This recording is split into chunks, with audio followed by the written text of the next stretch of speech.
My father swapped me out for his new family and lost everything when the truth came out. My earliest memories of. Can you imagine the kind of father who'd rather blow up his entire life and leave his own child behind than face a difficult conversation? Because mine did exactly that. And he lost absolutely everything when the truth finally came crashing down. My earliest memories of home aren't of sunshine or laughter. They're of my mother, always on the couch, frail and quiet, and me, this tiny little girl, trying so hard to help. I'd bring her water, tuck her blanket in, pretending to be a nurse, all while my dad just moved through the house like a ghost, wanting nothing but silence. No one ever sat me down and said, "Hey, your mom is really sick. This is serious." It was more like, "This is normal. This is just how we do things here.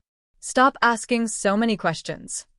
So, I grew up thinking everyone had a bottle of pills on the coffee table and a parent who sighed every time you needed something. I didn't have the words back then for what was happening, but I knew two things. My mother's good days were rare and my father's patience? Even rarer. On those rare good days, she'd sit up, sip half a cup of coffee, and ask about school. And I'd talk nonstop, desperate to fill that space, because I never knew when the next one would come. Most days were bad days. She barely spoke, and my dad would get this tight, trapped look on his face. He did the right things, bills paid, food in the fridge, a house in a good neighborhood. But emotionally, he was completely checked out. He called it keeping the peace. I called it pretending not to see what was right in front of him. I figured out pretty early that if mom needed anything, it was on me. Getting her water, helping her to the bathroom, handing her pills I didn't understand. I'd stand on my tiptoes to reach the cabinet because my dad was always just out of reach himself, in the garage, outside, anywhere but next to his sick wife. If she cried, I'd panic and ask if I should call him. She'd shake her head, say she was fine, tell me I was enough. I loved hearing that I was enough, but I hated that it was true. By the time I was 10, I knew the hospital better than any mall. I knew which nurses were kind, and which ones ignored me hovering in the doorway. Dad hated those visits. He'd stand by her bed like she was a coworker, talk about practical things, then leave early, muttering about work. I stayed as long as they'd let me. Even half asleep, barely coherent, Mom would hold my hand like she never wanted to let go.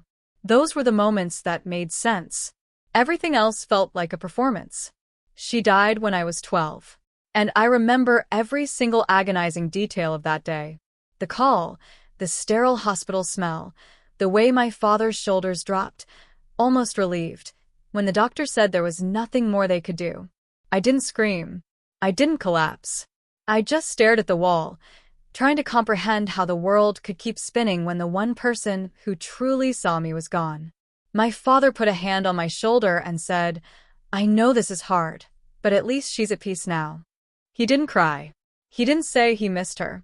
Just that rehearsed line. The days after the funeral were a blur of casseroles, hushed whispers, and my father, already halfway into his next chapter. He dove into work, errands, anything to avoid stillness. If anyone mentioned Mom, he'd cut them off. She wouldn't want us to dwell. I stopped bringing her up. My grief made him uncomfortable. So, I grieved alone in my room, clutching the few things of hers left out. That's when it truly hit me. I wasn't a priority. I was another responsibility he had to manage. The anger settled in slowly, like dust. Not one big fight, not one horrible moment. 100 tiny things. The way he'd roll his eyes if I mentioned Mom. How he'd talk about the future like she'd never existed. How he started going out more, leaving me to eat dinner alone. I just wanted him to sit down and talk about how much we missed her. But that conversation never came. Instead, we drifted into this cold distance, like roommates waiting for the lease to end. I wish I could say one of us tried to fix it, but we didn't. I was 12 and drowning. He was a grown man who refused to get his feet wet. Every time I thought about speaking up, his voice echoed in my head, calling me dramatic. So I swallowed the words.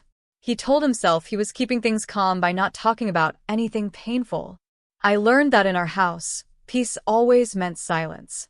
And silence always meant pretending there was nothing to be upset about.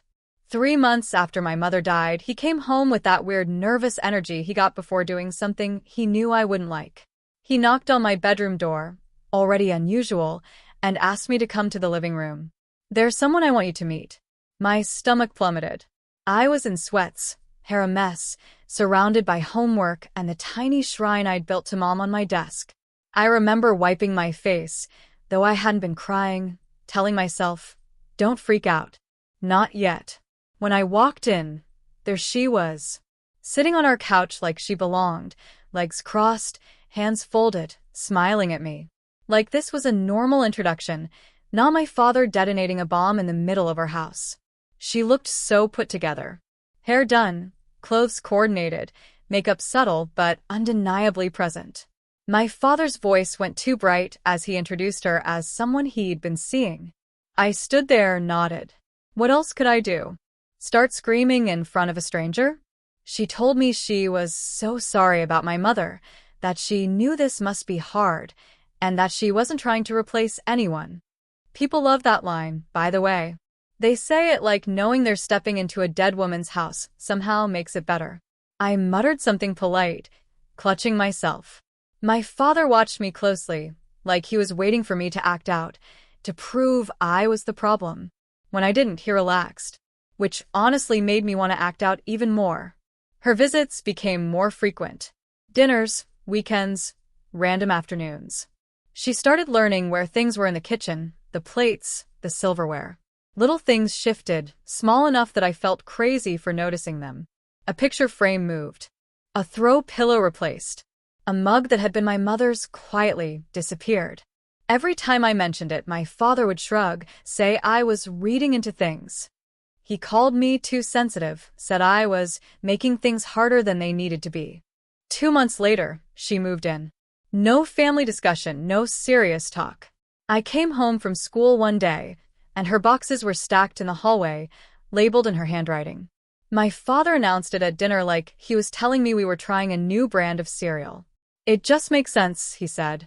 "No point in keeping two places." My mind buzzed. I stared at my plate and asked, "What about Mom's things?" He said, "We'll figure it out." By we, he meant her. Watching her walk into my mother's bedroom with empty boxes felt like being erased in slow motion.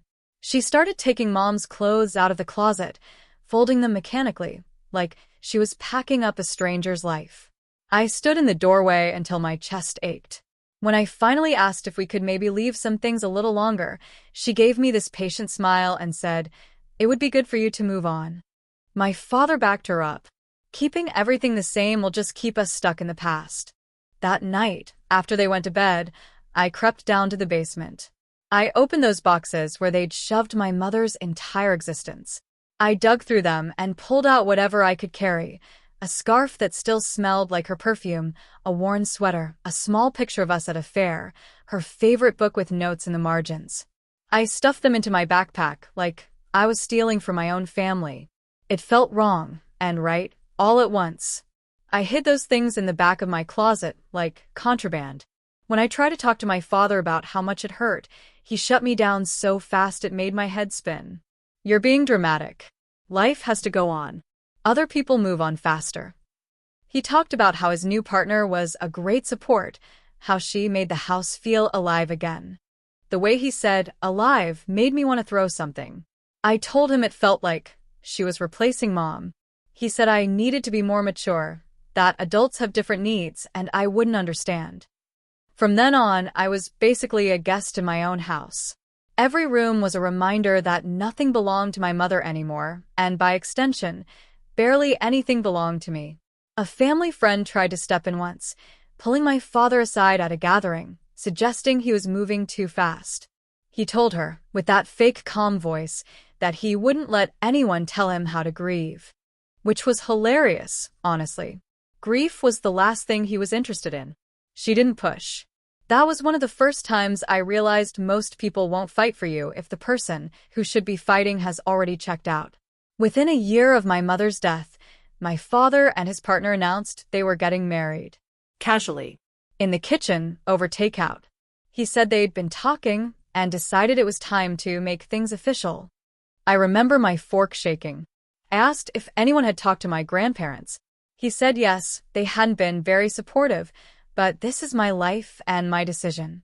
That was the moment I knew things were about to get even uglier. His sister, my aunt, called me not long after. She asked how I was really doing and if Dad had mentioned the wedding.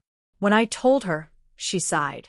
Said she tried to talk him out of it, that it was too soon, that he wasn't thinking clearly. A part of me wished she'd pushed harder. Another part knew he wouldn't have listened anyway. My paternal grandparents refused to attend.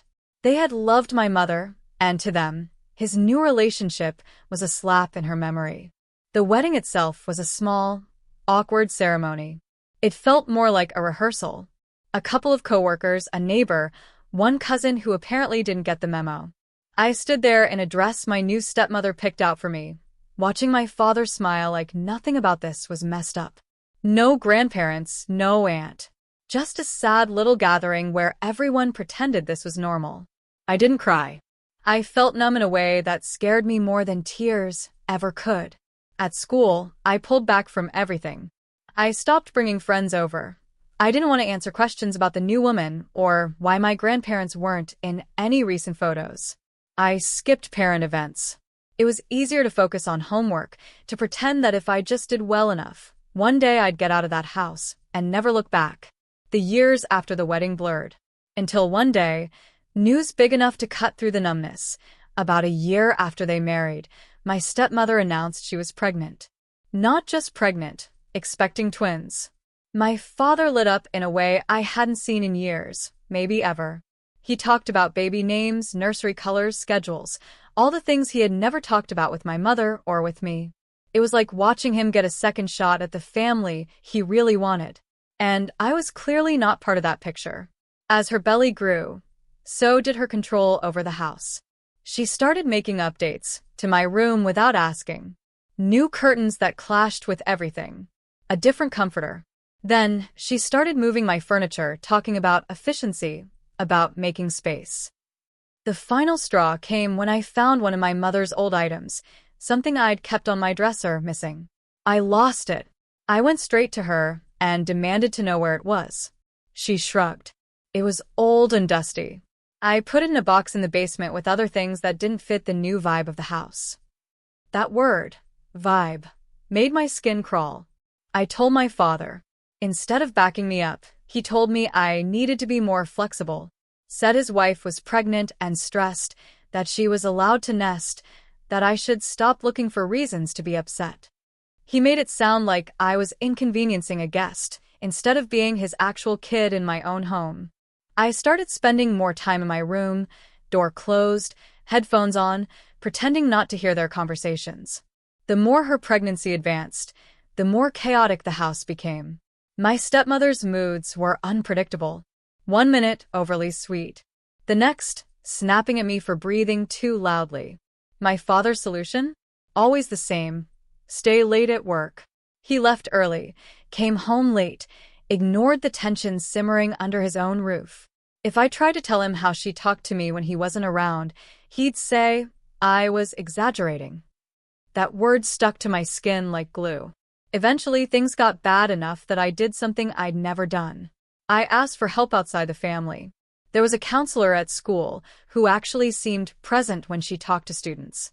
One afternoon, after a particularly nasty morning where my stepmother accused me of purposely slamming cabinets to stress her out, I went to that office. I ended up staying for almost an hour, pouring out everything. My mother, my father, the new wife, the boxes in the basement, the feeling of being slowly pushed out of my own life. She listened without interrupting. When I finally ran out of words, she said something that stuck with me. What you are living is not normal, and it is not your fault. It sounds simple, but it hit me hard. Nobody in my house had ever put it so clearly. She didn't try to fix it in one session. She just validated that what I felt made sense. For the first time in a long time, I felt less crazy. After that, I started paying more attention to the pattern. My stepmother wasn't just moody or stressed. She was intentionally making the house uncomfortable for me. Changing my room, criticizing everything, acting like I was invading her space just by walking through the kitchen. I'm not stupid. It didn't take long to realize she wanted me gone. Not in a dramatic movie way, but in the slow, calculated way where one day I'd pack a bag and leave on my own, so she could say it had been my choice. So, I made a decision. I wasn't going to give her that satisfaction. If she wanted me out, she was going to have to say it out loud. I told myself I would stay until she or my father explicitly told me to leave. It was petty and stubborn. But honestly, at that point, petty and stubborn were the only things I had left that belonged to me. The breaking point came over dinner. Fitting, since so many of our worst moments happened at that table. The twins were a few months old by then, full of noise and demands. My stepmother bounced one baby, the other fussed. My father tried to eat quickly, grabbing bottles and napkins. I was quietly cutting my food, trying to make myself invisible. Then, out of nowhere, my stepmother put down her fork, looked straight at me, and said, "This cannot keep going like this." My fork froze halfway to my mouth. She went on. The house felt tense when I was around. The babies were picking up on the stress. She couldn't relax in her own home because she never knew what mood I'd be in. My energy was toxic. Yes, she actually used that word. Then she said she thought it would be best if I went to live with my grandparents for a while. She made it sound like a generous offer. It was an eviction notice with a fake smile. I turned to my father, waiting for him to shut it down, to say, "Absolutely not. This is my daughter, and this is her home." Instead, he cleared his throat and said he'd been thinking the same thing. He tried to soften it with phrases like, "Maybe a fresh start would be good for everyone." And, "It's not that we don't want you here." But the message was crystal clear. He wanted a do-over. A new family without the complication of a teenage daughter who remembered too much. I pointed out the house was big enough that I wasn't asking for much, just space that felt like mine, basic respect. He didn't respond. He stared at his plate. My stepmother smirked, just slightly. In that moment, something inside me cracked. I realized I had been holding on to this tiny fantasy that he would wake up and fight for me. He wasn't going to. Not now. Not ever. The next morning, I called my grandfather from the school parking lot. I told him everything, including the part where my father sat there and let his wife tell me to leave. My grandfather went quiet for a long second. I could hear his steady breathing. Then, in that low, controlled voice he reserved for serious things, he said I shouldn't do anything rash just yet. But he'd heard enough to know this wasn't a safe place for me anymore. He asked for a little time to figure out the logistics. I agreed. But inside, I had already made my own decision. If they pushed me out, I was gone for good. No turning back. No. Maybe someday we'll fix this. A week later, my stepmother knocked on my bedroom door like we were roommates and told me she'd talked to my grandparents. She said they were happy to have me, and we should start packing my things. She sounded almost pleased with herself, like she'd just closed a difficult work deal. What she didn't know was that my grandfather had already called me the night before. He also told me later that he'd already been talking to a lawyer for weeks before that, getting everything ready in case things blew up, because he could see where this was heading. He told me exactly what he had said to my father on the phone, and according to him, he hadn't sugarcoated a thing. He told my father that by choosing his new wife's comfort over his own daughter's place in the home, he was throwing me away. He said that once I left, he shouldn't expect to call and ask for forgiveness later, because he was making his choice in full awareness of what it meant. Apparently, my father cried during that call. My grandfather told me that not like it was a sign of hope, but like it was a sad little detail that didn't change anything. You can cry all you want while you're pushing someone out the door. The tears don't magically open the door back up. The next day, my grandparents came to pick me up.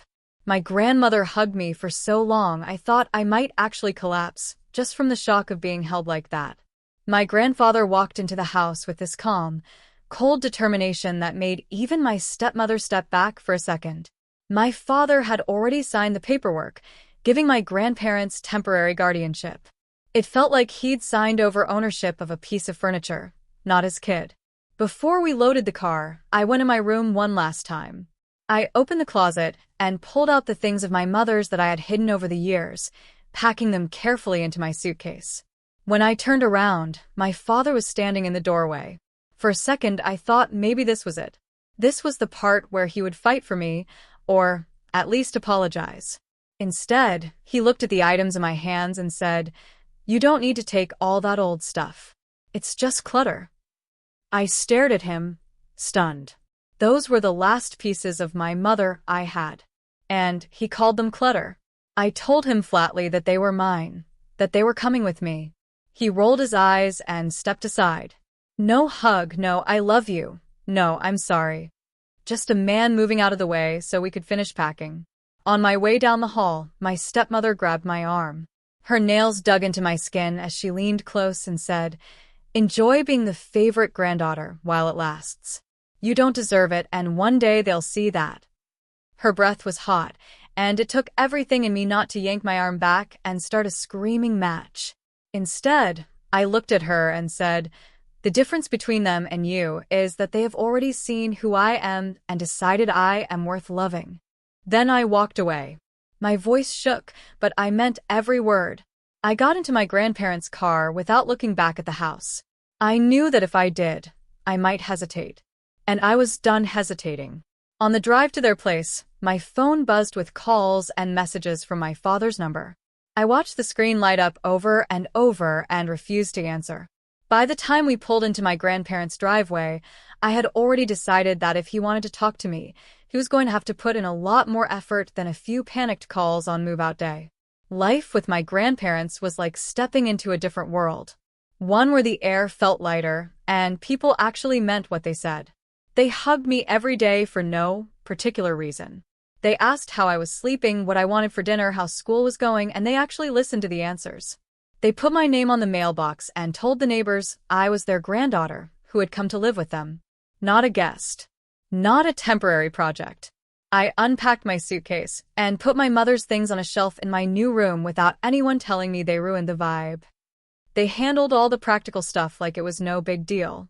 School enrollment, forms, health insurance. My father didn't fight any of it. For a week, he called every day. I let the phone ring.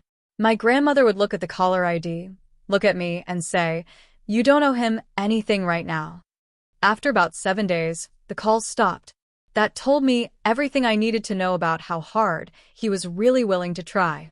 A year later, when my grandparents added me to their phone plan, I blocked his number. It felt dramatic and final, and for once, I didn't care if anyone thought I was overreacting. Someone in the extended family tried to deliver a letter from him a while after that. I recognized his handwriting on the envelope and handed it back without opening it. If he wanted to talk, he could go through my grandparents and ask for permission like everyone else had to when it came to me. Funny how he never did. Time moved on.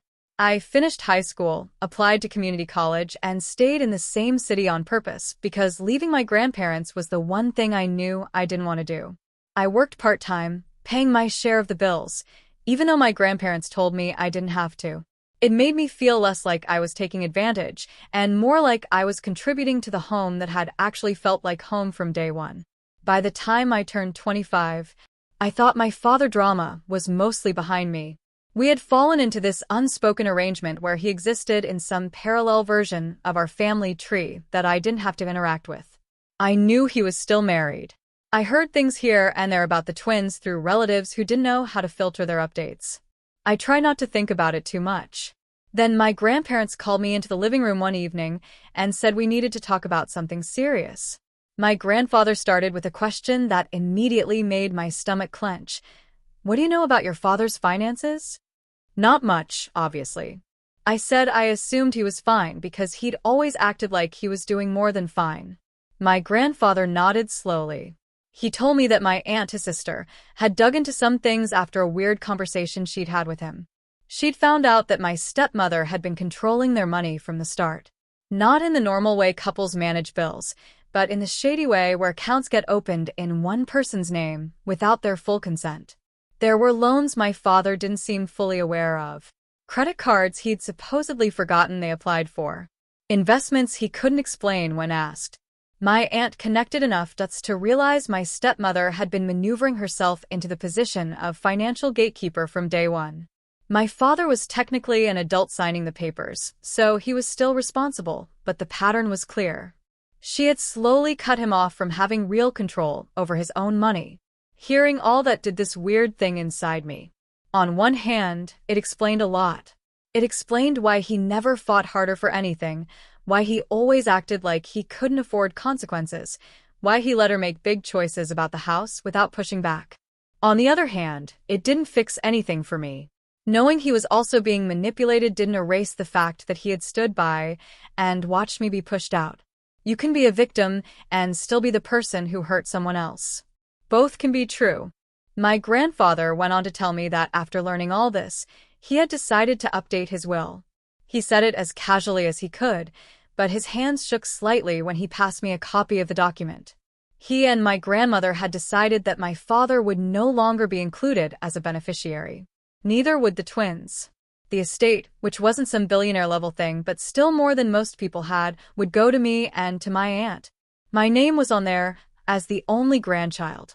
When I looked up, my grandfather's eyes were wet. He told me he wanted to make sure that, if anything happened to them, I would be okay. Not just alive and scraping by okay, but actually okay. I didn't know what to say. I had never been in the position of being prioritized like that, at least not by an adult with any real power. I thanked them, obviously, but it still felt surreal.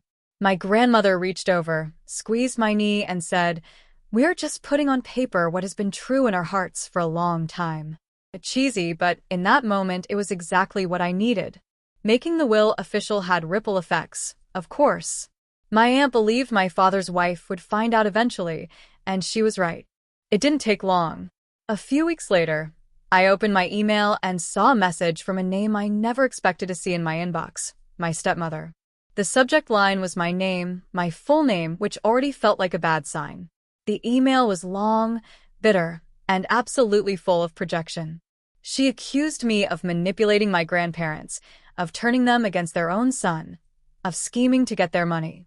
She said I had always been a selfish child, that I had poisoned their minds with stories about her, that I had no gratitude for everything she and my father had done for me. She hinted at legal steps she would take to correct this injustice. Seeing those words on the screen made my chest tighten, not because I believed her, but because the tone was so familiar. It was the same voice she had used in our house when she accused me of creating tension. I showed the email to my grandparents. My grandmother's face turned red, and my grandfather's jaw clenched. He told me this was exactly why he had made his decision about the will. He said it had nothing to do with me begging or plotting, and everything to do with him seeing clearly who had been there for him and who had not. He also told me not to respond to her. She wants a fight. Don't give her one. I listened. I archived the email and blocked her address. For a few days, I felt shaky, like she might appear at the door at any moment. Turns out, I wasn't entirely wrong about that feeling. Not long after, there was a knock at my grandparents' front door in the middle of a Saturday afternoon. My grandmother looked through the window, and her eyes went wide. She whispered, "They're here." I didn't even have to ask who. I could hear my stepmother's voice before the door fully opened, loud and insistent, with my father's lower, more apologetic tone underneath it, and the chaotic noise of kids who clearly hadn't been taught what an indoor voice was. They walked into the house like they owned the place. My stepmother marched ahead, the twins trailing behind her, touching everything. My father hovered near the entrance, awkward and tense, like he already knew this was a bad idea, but was too far in to back out. I stayed in the doorway between the hall and the living room, half hidden, because I wanted to see how they would act when they thought I wasn't fully in the conversation yet. My stepmother got straight to the point. She accused my grandparents of letting me turn them against their own son. She pointed at me and said I was manipulating them with my sad little stories. She complained about the will being changed, about how unfair it was that the twins were being punished for something they had nothing to do with. My grandfather let her talk for a while. Then he raised his hand, and to my shock, she actually went quiet. He spoke slowly, but every word landed. He told her that nobody had turned him against his son. He had simply watched what happened, weighed everyone's actions over the years, and made his own choice. He said that if my father had wanted to be the kind of man who stayed in the will, he could have made different choices a long time ago. He told her that her behavior that day, storming in and making demands, was exactly why she was not going to be rewarded with anything of his. Then he turned to my father. This part hurt more than anything my stepmother said. My grandfather looked at his own son and told him he was ashamed, not just of that day but of the pattern, of watching him let a child be pushed out of her home, of seeing him choose avoidance over responsibility again and again. He said he had never expected his son to be perfect, but he had expected him to at least show up for his kid. Hearing that, seeing my father's face crumple, almost made me feel sorry for him. Almost. The twins, bored and restless, knocked over a picture frame during all this and started whining about being hungry. My stepmother snapped at them to be quiet. My father made some faint attempt at corralling them before giving up. The whole scene was a disaster. Eventually, my grandfather asked them to leave, not politely. He told them they were not welcome in his house if they couldn't respect his decisions. My stepmother sputtered and threatened again to get lawyers involved. My grandfather shrugged and said she could do whatever she wanted. It wouldn't change the fact that his money was his to give, and he had already given his answer. After they left, the house felt weirdly still. My grandmother sat down heavily on the couch like someone had taken all the air out of her. My grandfather went outside for a while. I stood in the middle of the living room and realized my hands were shaking. For years, I had been the one standing alone in someone else's house while adults decided my fate. This time, I was in the house where the adults were on my side. That shift was bigger than any inheritance document. I wish I could say that was the last time my father tried to rewrite history, but of course it wasn't. A few weeks later, I got another email, this time from a different address. It was my father. The subject line was, "Can we talk?" The body of the email was long and carefully crafted. He didn't apologize outright. Instead, he described himself as a man caught between two women, trying his best, always wanting peace. He accused me of telling a one-sided story. He said I had turned his parents against him by refusing to move on. There was even a part where he dragged my mother into it, which was honestly what pushed me from hurt into anger again. He wrote that my mother would be disappointed in me for holding grudges and tearing the family apart. Reading those words, I felt like I was 12 again, being told I was too dramatic for crying over my mother's clothes disappearing. I read the email twice, just to make sure I wasn't imagining the manipulation. I showed it to my grandparents, and my grandfather shook his head with that same tired sadness I'd seen in his eyes after the confrontation. That was the moment I decided I was done letting him define the narrative. I sat down at my laptop and drafted a reply. I kept it short on purpose, because the temptation to go point by point and relitigate every moment of my childhood was strong, and I knew that would just pull me back into his orbit. I told him that I remembered very clearly who was there for me and who was not. I said I did not accept his version of events, that I did not owe him reconciliation, and that I was not interested in being in contact anymore. I told him not to email me again. No insults, no dramatic sign-off, just firm boundaries. After I hit send, I blocked his new email address too. My grandparents didn't celebrate or act like I had done something brave. They just nodded and asked if I wanted to watch a show with them. That normalcy was exactly what I needed. For the first time, I felt like I had closed a door on purpose instead of having it slammed in my face. Of course, he didn't give up right away. He tried going around me instead. He showed up at my grandparents' house a few days later, alone this time. I wasn't there when it happened, but my grandfather told me about it afterward. My father asked if they would reconsider the will, said he was going through a lot. Mentioned that the twins were getting older and had expenses. My grandfather listened, then repeated what he had already said. His money was not a reward for good behavior, but he also was not going to give it to someone who had walked away from their responsibilities. My father left with nothing, financially anyway. Emotionally, I have no idea what he left with. Maybe some regret. Maybe just frustration that the tactic of guilt-tripping had stopped working on his parents the way it had stopped working on me. Life moved forward again, like it always does. I focused on work, on finishing my degree, on figuring out what I wanted beyond just not being like my father. I moved into a small apartment not far from my grandparents' house. The kind of place where you can hear your neighbors coughing through the wall, but the rent doesn't require selling a kidney. I decorated it slowly, mostly with thrift store finds and the handful of things of my mother's that I still had. Every time I hung something on the wall, I asked myself if I was doing it because I liked it or because I thought it was what a normal home should look like. I was trying to build something that felt like mine, not just a reaction to everything I had lived through. Then came the call about the accident. My grandmother answered the phone, and I could tell from her face that it was something big. She handed me the receiver and mouthed my father's name. My first instinct was to say, "Wrong number," and hang up. Instead, I listened. A neighbor of my father's was on the line. She explained there had been some kind of incident in their garage. My father had been working with tools while his wife backed the car out. She hadn't checked behind her properly. He ended up with his leg pinned between the car and a workbench. Multiple fractures, emergency surgery, long recovery. I didn't rush to the hospital. I didn't go at all. My grandparents did. They told me later that seeing him in a hospital bed brought back too many memories of my mother for them. He was groggy, in pain, and apparently more honest than usual. He admitted that he no longer trusted his wife, that the accident had felt like a physical manifestation of the fact that he had been standing in the wrong place for years. He said he was scared of what would happen to him if he kept pretending everything was fine. When my grandparents came home and told me all that, I felt weirdly numb. I didn't want him hurt. I'm not a monster.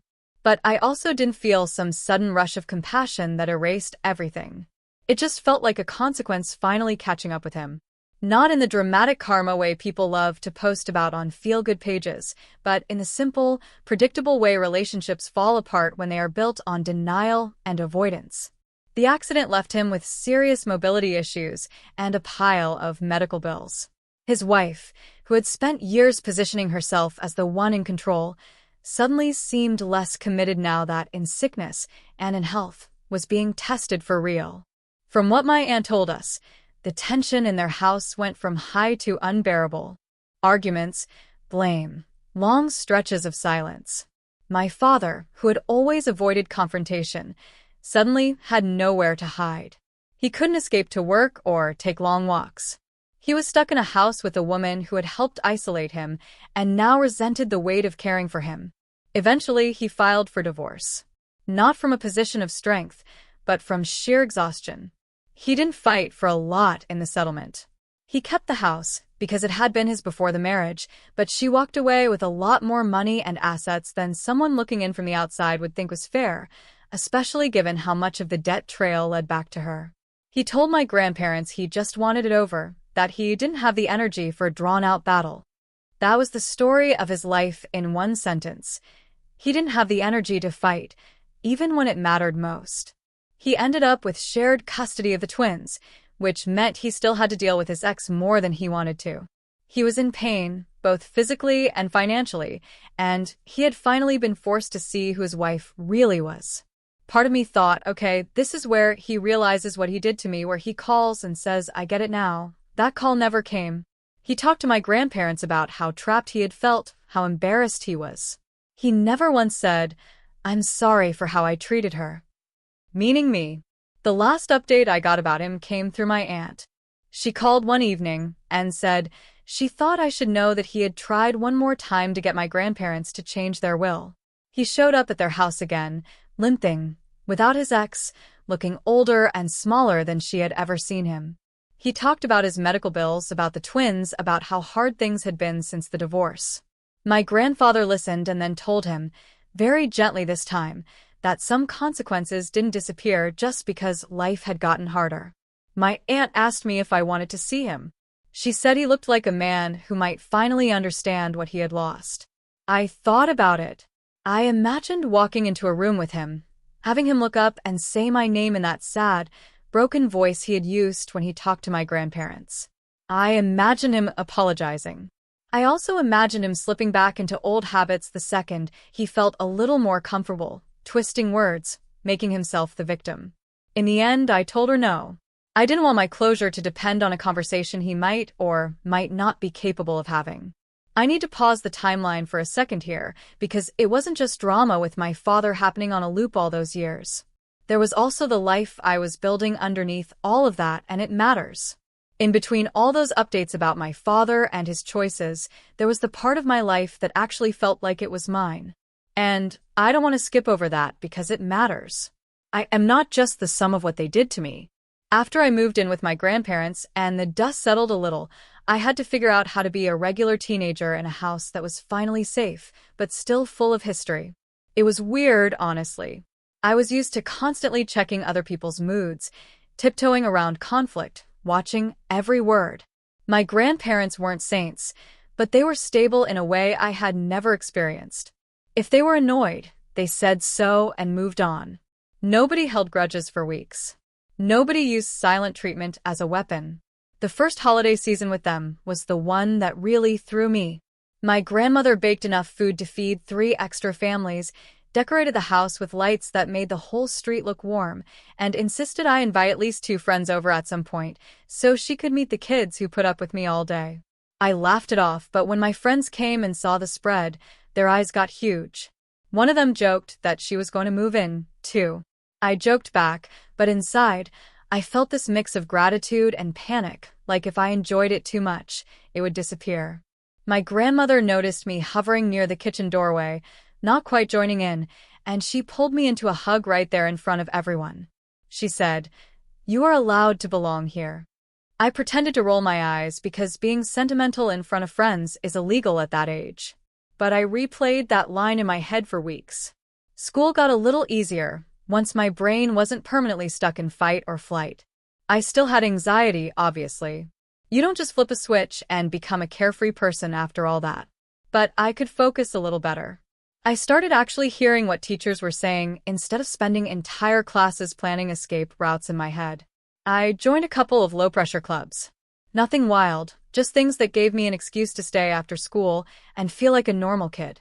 My grandparents showed up for parent nights without complaining, sat in those tiny chairs, listened to teachers talk about my grades, and then took me out for ice cream from a neighborhood place afterward, like it was the most natural thing in the world.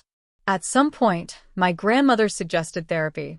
She did it gently, not like, "You are broken, go get fixed," but more like, "You've been carrying a lot for a long time. Maybe it would help to set some of it down with someone who knows how to hold it." I resisted at first, because I had spent years telling myself my situation wasn't bad enough to deserve that kind of help. There are people with horror stories that sound way worse on paper, right? Who was I to take up space in a therapist's office with my dramatic little family saga? Yes, that is how deep my father's favorite word got into my brain. Eventually, I gave in and went. The therapist's office was small and warm, with plants that were very much alive, which honestly felt like a good sign. I sat on the edge of the couch at the first session and told her I didn't really know where to start. She smiled like she heard that line from every new client and told me to pick one memory that still felt loud in my head. I picked the dinner where my stepmother told me I should leave. By the time I finished talking, I was shaking and angry and embarrassed because part of me still wondered if I had overreacted. She didn't say, "That's the worst thing I have ever heard," or, "Wow, your parents are monsters." She said, "No child should be asked to leave their home, so the adults can feel more comfortable." It was simple and direct, and it cut through a lot of noise. Therapy didn't magically fix anything, but it gave me language for things I had been trying to explain to myself for years. Words like parentification for how I had been turned into a mini caregiver for my mother. Words like enmeshment and avoidance and gaslighting, which I had joked about before, without really understanding how deeply they applied. It also gave me permission to feel more than one thing at once. I could be angry at my father and still remember that he used to make pancakes on Saturday mornings. I could miss my mother and still feel relieved that she wasn't stuck in that marriage anymore. It didn't have to be either or. By the time I was finishing community college, my life looked from the outside pretty ordinary. I worked at the clinic during the day, went to classes in the evening, and crashed on my grandparents' couch more often than I probably should have, given that I technically had my own room like an actual adult.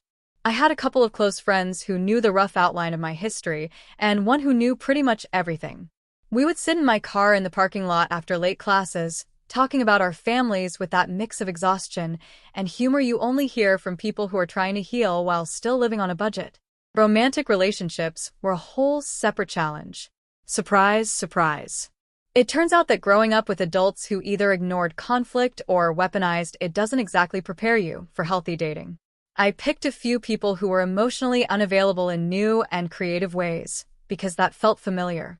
If someone was steady and kind, I found reasons to be suspicious. If someone was inconsistent, my nervous system lit up like a holiday display. At least I recognized the pattern eventually, which is more than I can say for my father. Every time I told my therapist about some new romantic disaster, she would give me that look and ask what part of the dynamic felt familiar. She was almost always right. There was one relationship in particular that forced me to really look at my patterns. He was sweet, patient, funny in a quiet way. He listened when I talked and remembered details I didn't even remember telling him. Whenever we disagreed, he didn't shut down or blow up. He actually wanted to work through it. It stressed me out so much that I almost walked away 3 separate times. At one point he said, "You act like I am about to kick you out if you annoy me for 5 minutes." I laughed it off in a moment, but later alone I had to admit he had hit on something I had never said out loud. Deep down, I still believed love was conditional and temporary, something that could be revoked if I took up too much space. We didn't end up together forever, by the way, in case you were hoping for that kind of bow on this part of the story. Life pulled us in different directions, and we broke up in a way that was bittersweet, but not dramatic. Still, that relationship mattered because it gave me proof that conflict did not have to mean someone was about to throw my stuff in a box and tell me to leave. That sounds simple when you say it, but when you grew up living the opposite, it is like learning gravity works differently than you thought. Meanwhile, my grandparents were getting older. That was its own kind of grief creeping up on me. I started noticing little things like my grandfather needing more time to get up from the couch, or my grandmother forgetting where she put her keys more often. Nothing catastrophic, just the slow, steady march of time. We started having conversations about the future that made all of us uncomfortable. They insisted that I look at the will not as a countdown, but as a safety net. I insisted that they stop driving at night. We compromised somewhere in the middle like functional people do. When I finally moved into my own place, they were more emotional about it than I was. My grandmother cried in my tiny kitchen while helping me unpack dishes, talking about how proud my mother would have been to see me standing on my own feet. My grandfather pretended not to be emotional, but he checked every window lock twice and asked about the fire escape like he was conducting a building inspection. I rolled my eyes and made jokes. But the truth is, having someone worry about whether I had working smoke detectors felt like a luxury. It was around that time that my father tried a new route to reach me that didn't go through phones or emails. Someone sent me a friend request on a social media app under a name I didn't recognize, but the profile had a picture of his house, which was subtle in the way a brick through a window is subtle. I stared at the screen for a long time, my thumb hovering over the accept button. Part of me was curious. What would he send if I let that door crack open? Pictures of the twins? Long messages about how misunderstood he was? Another version of the story where I was the villain? In the end, I hit decline and blocked the account.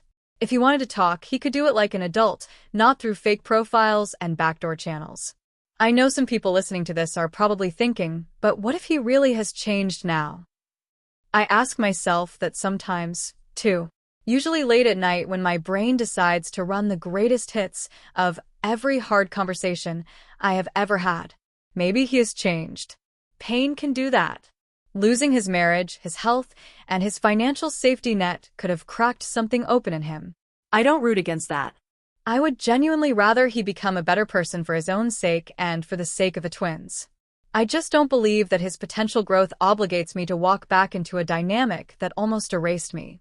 There is this pressure, especially in families, to make pain worth something by turning it into reconciliation. People love a redemption arc.